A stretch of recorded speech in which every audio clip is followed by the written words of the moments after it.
Hey, what's up, folks? Hopefully you saw the resemblance in the thumbnail of Charizard Vmax being Godzilla and Urshifu being King Kong. The movie comes out in May. So I saw a little resemblance there, but let's get to the topic. So, battle styles. The pull rates are pretty ruthless. And about battle styles and Shiny Fates, I think this past year we've been so used to collector set, and finally a TCG set comes out. It's just like we're just like mind shocked, you know. Um, Now it's like the thing battle styles I see it as is we're going back to normal. Pokemon is going to start pushing out more TCG sets because it seems like the pandemic is going. The chapter for the pandemic is going to come to a close. And this past year, we have seen collector set being pushed out after collector set of like Charizard after Charizard after Charizard. And it's not normal for a Pokemon company to do that. Usually they'll push out a set with Charizard in it, and then push out a couple more TCG sets between and off and on, kind of giving collectors, their wallet a break, and then so forth. And then it's just like this past year, uh, like you collect Charizards, for example, or collectors, their wallets could never get a break. It's like, gotta spend more and more money. The battle style is a different story. So these pull rates do not justify the prices of what they're going for. Houndoom. I love the Houndoom. I'm a big fire guy. I always liked the Houndoom. It's another favorite of mine. But the price doesn't justify the pull rates. None of the cards do. I mean, yes, these cards are can be worth grading, send it back in PSA. But as a collector, I'm not going to go out of my way to chase this set, drop tons of money when this past year people have been burned out already throughout all these other collector sets. This set is geared towards TCG players. They're going to be buying this set to utilize to build their decks. And have you seen TCG players been building decks around Charizard? No. People have been buying the set, to utilize the single rapid strike, which is a new mechanic in the game. But they're not going to be so much using these cards like Urshifu, if I'm saying his name wrong. But anyways, someone's not going to be pulling this chase card to go and send it back in PSA as much as playing. Or in Shiny Fates, for example, the pull rates are far more forgiving, but Charizard is still a hard pull. But most of all these cards, they're not going to be really playing them in the game. Maybe Charizard VMAX from Darkness Ablaze, but what is the average TCG player going to be using Shiny Charizard VMAX in the game? Let's just be realistic. I'd rather just use the Charizard VMAX from Darkness Ablaze. That's really off-centered.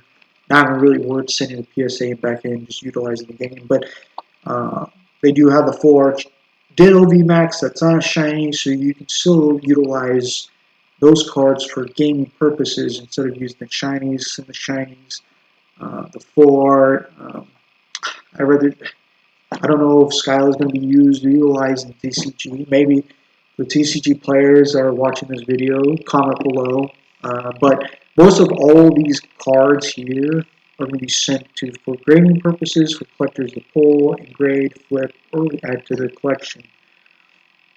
So TCG sets and collector sets have different purposes. Now, the question is, let's hop back over to battle styles. What if the rules, like a year from now, become obsolete? Is TCG players are going to still buy battle styles, like just dropping another couple $500? Like why Hidden Fates is still selling? Like why is Shiny Fates is going to continue to outsell battle styles in the near future? Because Shiny Charizard VMAX will, as a collector, someone that's a Zard collector, for example, doesn't have a PSA 10, so they're going to try to buy more Shiny Fates, pull more Charizards, or for me example, I even got a black label, for example. So maybe I want to pursue buying more and more shiny fates and pull more Charizards and hopefully send it into Beckett to pull, get a black label, for example. Or people continue buying shiny fates and hidden fates to just pull the ultimate chase cards, get graded and flip. So that's why shiny fates, rates are a little bit more forgiving, but they have different criteria purposes. Now, let's go down memory lane, okay? Uh, Charizard. Charizard has always been a collector card, has always been. The reason I say this is because when I first started Pokemon, um, I was really into TCG gaming. But for me, I like Charizard so much, I just wanted to, when I was a kid, I just wanted to build my whole entire deck around Charizard. I even tried to build a deck to counter Charizard's weakness. And as I soon, the 5 spin was awesome. 100, just wipe out your opponent. The moment you got Charizard out, it was like Godzilla back then, uh, and you just wipe out your opponent. But the problem with Charizard in TCG gaming is Charizard's a tank. He's a beast. And it takes a lot of energy to pump up Charizard. You have to evolve him, and it takes so long to beef him up. And so you have to discard 2 energies. So you can search for all the other energies in your deck and all that, but not only Charizard takes a lot of time to build in the game, but also consumes a lot of energy for one single attack. So he's a tank. It takes a lot of energy, time, and while that time and energy is being built up to build up Charizard, your opponent can be wiping you out, taking one Pokemon at a time, or if Charizard discards 2 energy, and then your opponent can just be whittling Charizard away, eating his hit points away faster and faster. And then what if he kills Charizard or makes Charizard faint, and then you're pretty much done, you know. And this is why Charizard has always been a collector type of card, because TCG players didn't build Charizard around their decks. I mean, have you ever seen in tournaments wise, like Charizard actually being used by TCG players to win in tournaments? No. I've Correct me if I'm wrong. I think there's one deck that had the tag team in it, Charizard, and actually won a tournament. I was kind of shocked just having Charizard in it. For me, I'd rather just build a deck around Charizard just for the challenge, knowing that Charizard's a collector type of card, and just win a tournament. Just see if it can be done. But Charizard's not a card to, just win competitive wise, because it takes up too much energy, takes up too much time to build, and by the time you do get them ready to fight, your opponent might have one prize card left and win. Now, let's look up XY Evolutions. They've changed it. Now it's 3 cards instead of 2. So they kind of like neuter Charizard even worse now, because now, yes, you can attach all the energy to this Pokemon, but at the same time, you have to discard 3 energies for Charizard to use Fire Spin. Uh, it just it, Charizard is a beast. He's a tank, but like I said, it takes up a lot of energy to beef him up. And by the time your opponent is belittling you down, you can lose. Now let's hop over to the Shiny Charizard Vmax. Now, have you seen TCG players? I don't even know, we've been chasing the card so much, have we actually read his attacks? So, he has pretty decent rules. Discard 2 energy. You just upgrade him from a Charizard V, like using a Charizard V promo. he's not so bad. He's HP 330, and he has a 300, wildfire attack.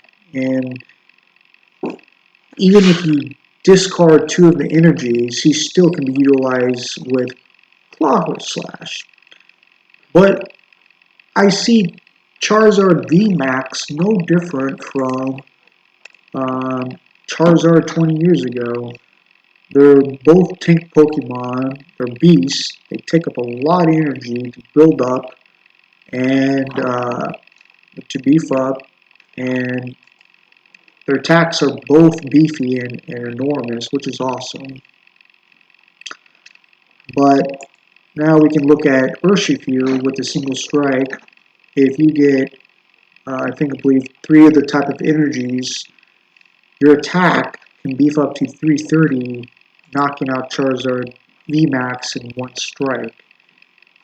I think it comes down to, I don't know if there's other trainer cards out there to beef up Charizard's attack as well. I don't know if they're going to make other single and rapid strikes to kind of upgrade the previous sets that don't have that type of mechanic. I do not know. But as you can see, Charizard VMAX today is really no different from Charizard 20 years ago. And Charizard has always been a collector type of Pokemon and always will be. And maybe I'll get into TCG gaming, just pursue the challenge, to see if Charizard can actually win games and tournament wise. Because I never see TCG players utilizing Charizard and like a competition wise. I just don't see it happening. And that's why Charizard to me has always been a type of collector type of Pokemon. And I just wanted to point that out between collectors and TCG gaming. Now, if you are a big TCG gamer, I would like to know, Charizard VMAX, can he actually win competitive-wise? Can he actually win in the upper tier, in tournament-wise? I just don't see it happening at all. So that's why I feel Charizard VMAX, just is aimed towards collection and, for grading purposes, not being utilized in, gaming purposes. And I just feel like, we've been chasing them so long, we don't even read the rules. I know there's other Charizard collectors that never play the game.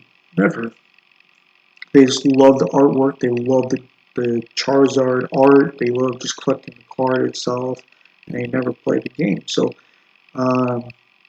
but that's just my take over. I like to see these 2 cards go at it, kind of like Godzilla versus King Kong. I think it really just comes down who strikes first. Think about Urshifu. What if he doesn't have any of his special energy on him in 270? But think with Urshifu, he has to discard all the energy, and he still can't take out Charizard VMAX, and that gives Charizard VMAX the upper hand still to use Claw Slash and kill Urshifu. It just comes down to if he doesn't have the energy to use and utilize to take out Charizard in 1 single strike, it can be a big difference of like what Urshifu, what type of energy he has. But those are things I just want to go over. That's why I see Shiny Fates and Hidden Fates as a collector set continue to sell. People can continue to scalp it. But once the hype goes down on battle styles, once people get the cards, utilize their decks, and then some collectors, once they pull, some of the chase cards in it, and then it'll just be stagnant. But with Hidden Fates and Shiny Fates, it's going to continue to surge up in sales because people love pulling Charizards. People like pulling the Kanto Shinies from Hidden Fates, and they'll continue to sell. But as for me, I'm going to try to get back into TCG gaming. but try to pursue. I had a challenge 2 decades ago, was trying to win a tournament with Charizard in it. Can it be done? And the TCG gamers out there watching this video, I want to ask you, can it be done? Competitive wise, I'm really curious. I don't think so, but anything's possible. But I just don't see Charizard being used in a tournament environment. Just because Charizard has always been a tank and just takes up too much energy to build up, and which may cost you the game itself. And by the time you get Charizard Vmax ready, you may lose. So, anyways, that's what I want to go over just between collectors and TCG sets, and just be aware. Just between the two sets. Anyways, appreciate, like, sub, and see you guys next time. Peace.